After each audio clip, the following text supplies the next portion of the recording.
I'd like to welcome you to BeMoreNews.com, the news before the news, where we uncover the truth here with Dr. Bilal Ali. Salaam alaikum. Good evening. How are you, sir? Wa alaikum assalam. Good evening, Brother Danny. It's good to be with you. Man, where are we standing? Tell me, CMDS. We're standing in the front of our women's 56-bed facility for women who has substance abuse and mild to severe mental health related issues. So we're serving a niche part of the community where a lot of our sisters are in need of that additional support.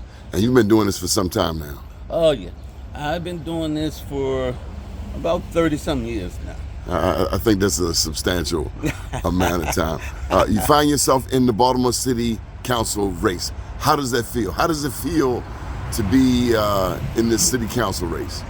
Well, I've had some experience in Annapolis and local politics.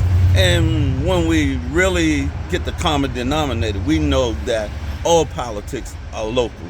And so I think that I can do a fantastic job of bringing resources, and being that there were a charter amendment now with the budget, you have to have some experience to understand the budgetary process so you can bring resources back to your community.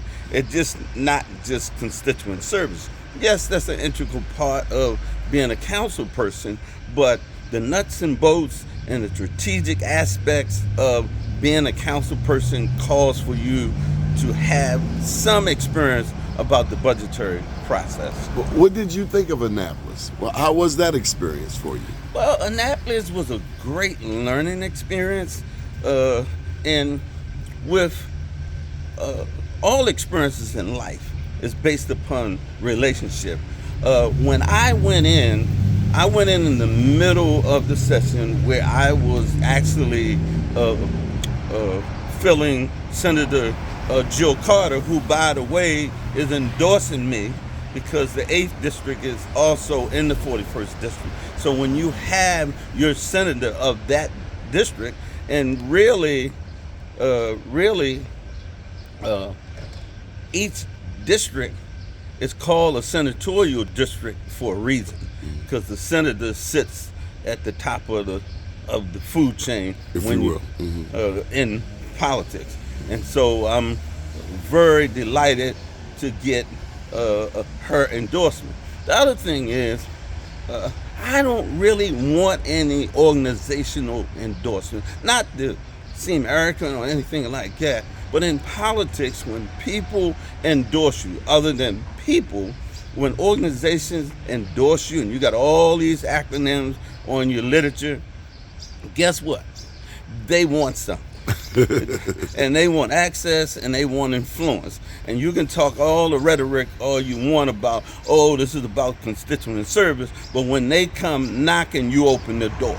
So my thing is, I want to remain independent. Unbossed. Absolutely. I think Shirley Chisholm said that, and by,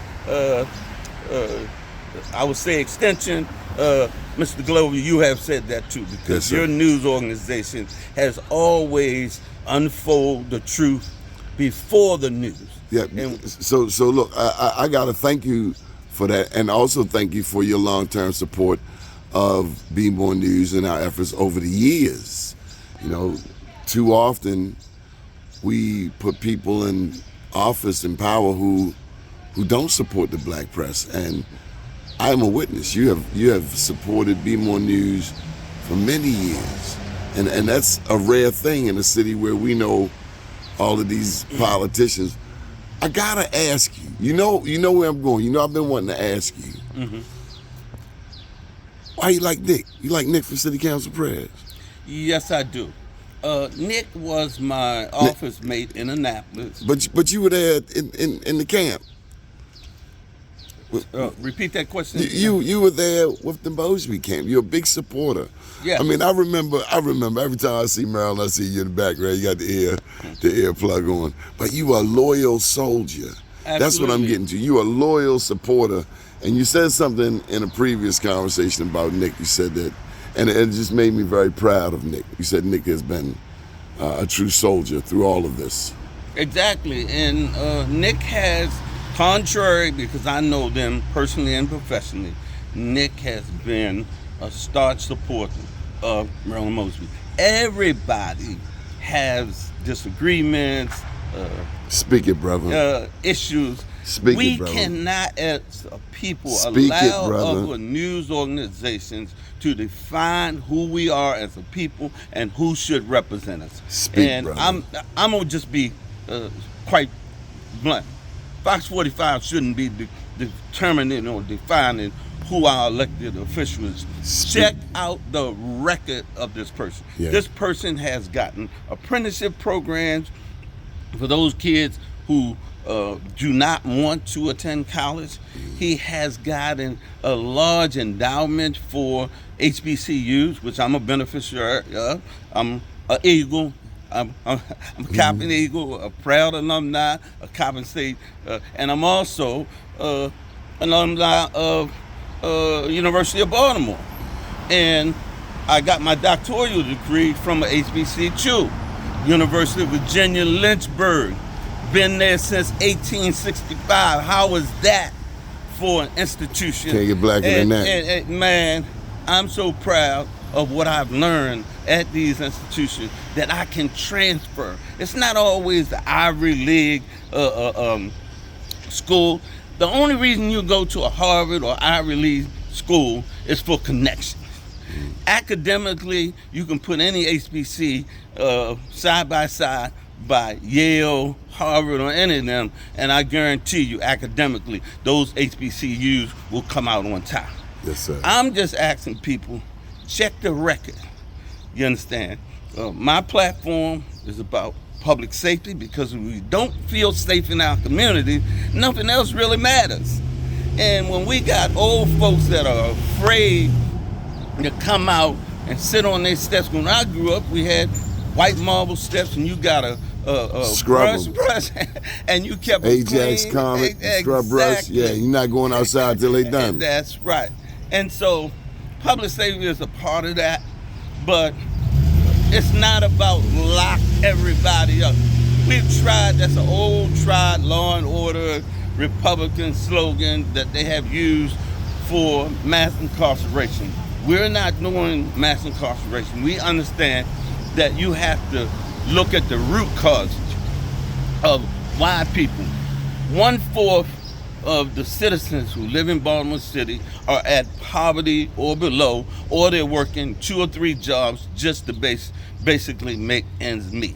And if we don't address those systemic issues, we're treating symptoms. And once you have misidentified what the problem is and you're treating the symptom as opposed to the root cause, you're going to always have a different outcome. So I'm asking the people in the 8th district, and one of the reasons, Donnie, why I live in the 8th district myself, is one of the key pieces of legislation that I want to work with my state legislators is appraisal discrimination. From Forest Park, Howard Park, to where I live at in West Hills, Hunting Ridge, 10 Hills, Emerson Village, and Yale Heights, my house is 5 to 10 doors from the county line. And there's $100,000 differential in the validation. Because you got all that black art on the wall. That's exactly. You got to take that black art off the wall. Well, I ain't going to take that off. But we're going to You got to get a white person in there to sit down. We're going to...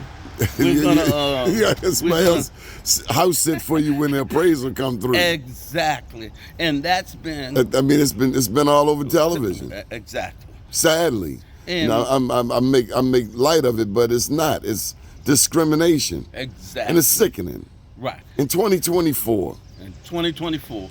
And if you look at the data and you look at the statistics, those statistics from 20 to 30 years ago hasn't moved much in terms of wealth creation. And you're aware of that because you sponsor Black Wall Street. Yes, sir. We have lost a lot of economic ground.